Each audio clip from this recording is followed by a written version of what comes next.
So, we got the announcement for Sonic X Shadow Generations, and I'm pretty sure if you look up Sonic X Shadow on Google, you'll probably will regret it, so just look up Sonic X Shadow Generations to be safe. And ultimately, I don't really have much thoughts on the Generations portion of the game. From the looks of it, it's going to be a straight port of the game, which I think originally the rumors were it was going to be Sonic Generations Ultimate. But of course, after the reception of Sonic Colors Ultimate, they said, "Now we can't have that. We have to do a more safer approach, which is a straight port of the game over to modern platforms." Which of course is the safe bet there. And as for PC players, the only thing I would hope is that this version of the game will run on the latest backend systems like OpenGL, DirectX 12, Vulkan, what have you. As of course, the original Sonic Generations PC port isn't the best PC port out there. The settings are pretty minimal when it comes down to it, and for me personally, I did not like the PC launcher, so it's just nice to see that we're finally having a more modern port that probably doesn't need a launcher to begin with. Who knows, we'll see what happens.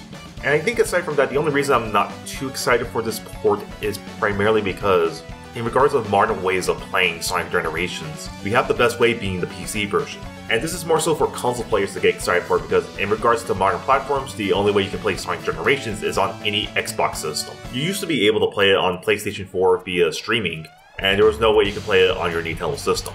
So having this port here is definitely nice for them. But for me, I'm kind of just whatever when it comes down to it, because I already have Sonic Generations on my PC, and I can somewhat deal with the shoddy launcher, so this port doesn't really do much for me.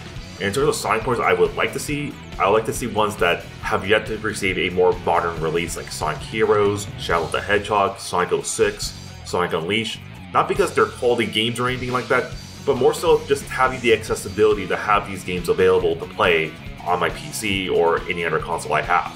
So yeah, that's kind of just my thoughts there. Not too excited for this, just because I already have Sonic Generations. But what's more exciting about this is indeed the Shadow portion, because of course this is indeed called Sonic X Shadow Generations. And I just thought about this, I'm pretty sure it's Sonic Cross Shadow? Fuck it, I don't know. And just from the snippets that they've given to us, and in terms of story plots, what have you, this is definitely the more interesting portion of this, as they're delving into Shadow's past. The main villain is going to be Black Doom from Shadow the Hedgehog, and we have brand new levels to play through in this Shadow portion of the game. And for the sounds of it, it is going to be a separate game, so you can't play Shadow in these Generation levels, and you can't play Sonic or Classic Sonic in the Shadow levels. So that's a little bit disappointing, but it sort of makes sense seeing how, like I said, Generations is a straight port, while this Shadow portion is a brand new game running on the Hedgehog engine too.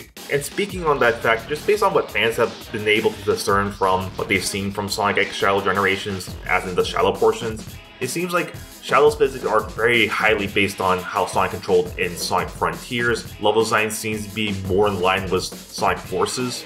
For me, I couldn't tell because the trailer was highly edited. It was more so meant to get you the idea that you're playing Shadow in these original levels. So I can't say for sure. The only reason I was able to tell was Sonic Forces that game was not going to have the best level design out there, because the way Sega showed off the levels in Sonic Forces was showing you the full level. Hence why I was able to tell. While here, this is highly edited, so I can only tell once we see full levels of the game, people having hands-on with demos and what have you.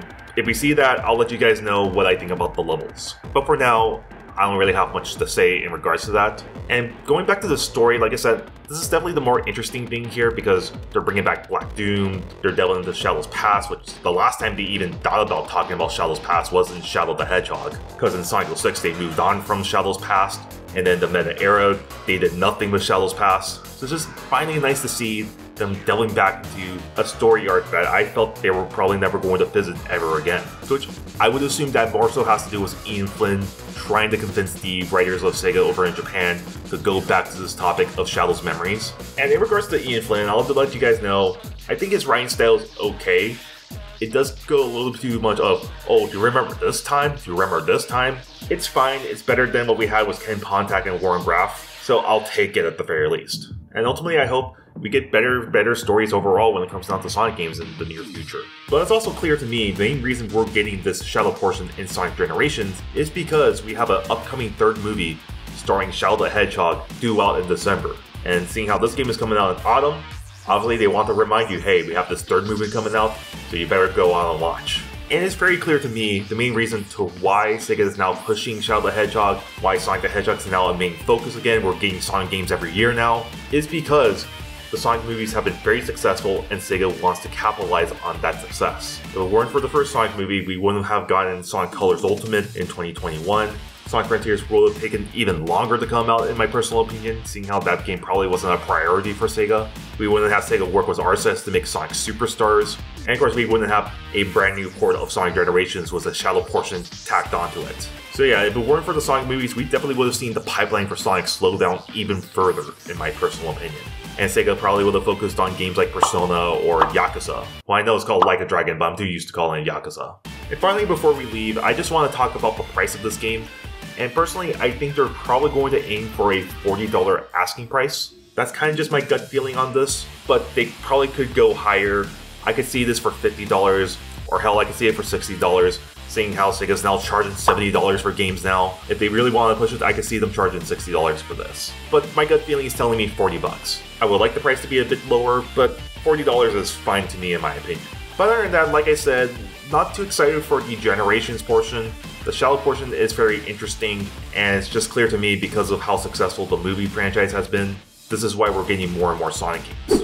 Thank you guys for sticking to the end of this video, and let me know what you think about Sonic X Shadow Generations down in the comments below. And if you like this video, consider hitting that like button. And if you want to see more videos, do check out these videos here. I think you'll enjoy them. See you guys on the next one. Take care.